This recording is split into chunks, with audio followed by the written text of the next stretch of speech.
此卡哇一族大部分都好似小朋友咁，喺佢哋嘅世界入面，原來飲酒係要考牌㗎。如果冇牌飲酒會有咩後果呢？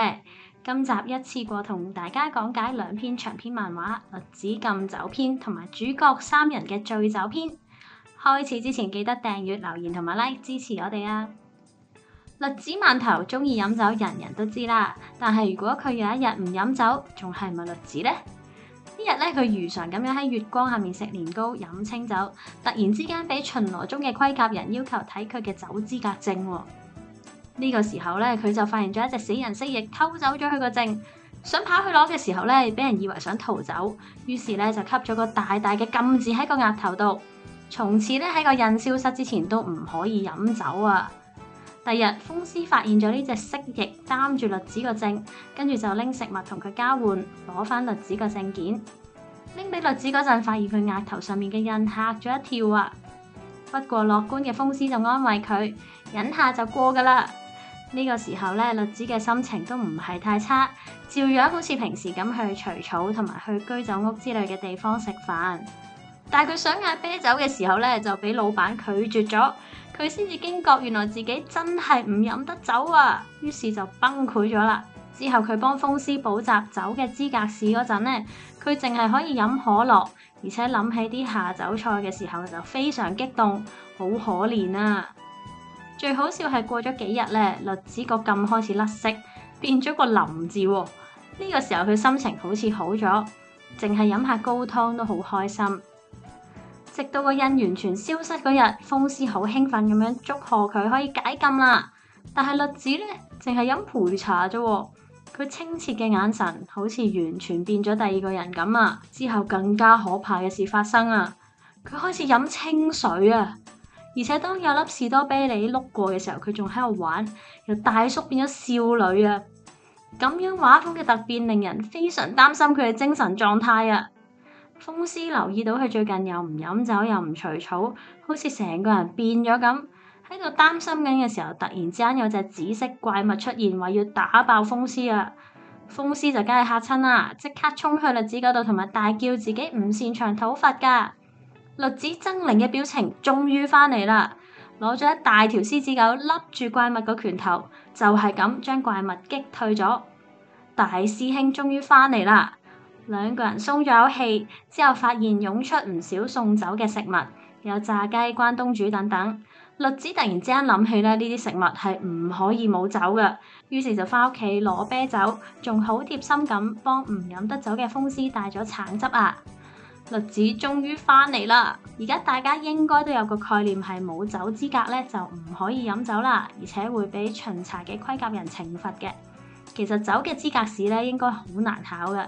大家都知風獅考到嘅超級打工仔資格證係出晒名難考，但係佢考完之後下一個目標咧先係酒嘅資格試。聰明如佢都要請栗子饅頭幫佢補習，可見栗子真係一個狠角色嚟㗎。而且最近咧，栗子回憶過去考酒資格試嘅日子嘅時候咧，就見到係非常痛苦，寒窗苦讀咗好耐嘅時間先考到，所以咧都好少見到除咗栗子之外，有其他小可愛一族係有呢個資格㗎喎。順帶一提，最近一口氣出咗好多栗子饅頭飲酒嘅畫面啦，呢啲係以前動畫唔會見到㗎，因為要顧及形象，以前飲酒嘅畫面都會改成飲茶或者其他飲品。但係最近播此卡哇嘅電視台因為性醜聞陷入大炎上，令到多個贊助商取消贊助，從而令到有關嘅規定放寬咗，所以咧就一口氣連續出咗好多集栗子飲酒嘅內容，的確係解禁啊！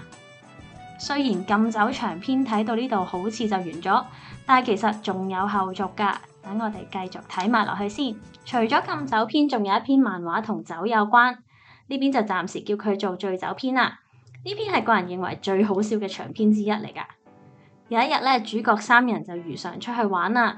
兔哥好似發現咗啲咩好嘢，於是就將小白同此卡哇帶咗去一個充滿朱古力嘅地方。呢啲朱古力咧好好食，三隻嘢咧不知不覺食咗好多，塊面越嚟越紅。跟住黐仔甚至拋開藕包，同兔一齊表演滑稽嘅福太鼓啊！三個人漸漸失控。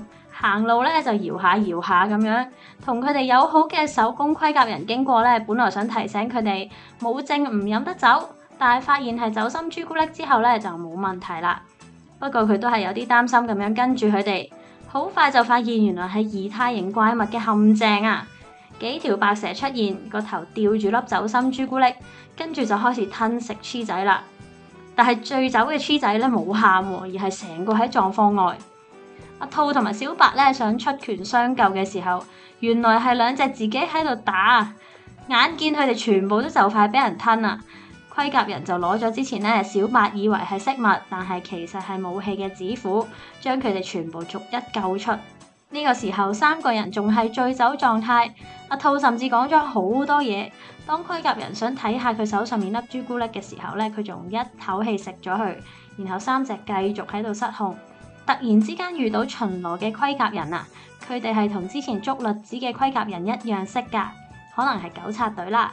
呢個時候咧，阿兔酒醉三分醒，將條尾嘅毛搖晒出嚟，令到鼻敏感嘅黐係咁打乞嗤。糾察隊以為佢感冒啊，就放過咗佢哋，仲貼心咁俾埋紙巾佢啊。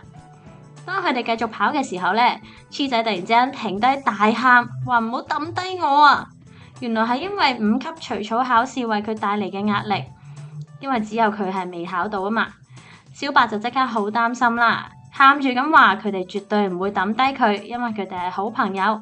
三個人仲大叫係好朋友啊，又攬埋一嚿 Q 到爆炸。最好笑係三個人瞓着之後醒返，即刻開始宿醉。好口渴嘅同時又諗返起尋日失控嘅畫面，即刻有啲老尷，可愛到爆炸。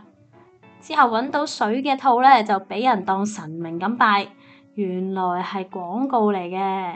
之後手工盔甲人撞到喺度飲緊酒嘅栗子，栗子好敏感啊，即刻係咁 show 佢張酒資格證出嚟，睇嚟佢陰影真係超大啊！手工盔甲人解釋佢唔係嚟查牌嘅，栗子就話要你咁擔心真係辛苦晒啦。睇嚟喺栗子嘅眼中咧，所有盔甲人其實都係紀律部隊嚟嘅。處理卡哇同酒有關嘅考察咧，其實就到此為止啦。到底風獅可唔可以考到酒嘅資格證呢？大家又覺得咁可愛嘅生物飲到酒係咪好違和呢？一齊留言討論啦！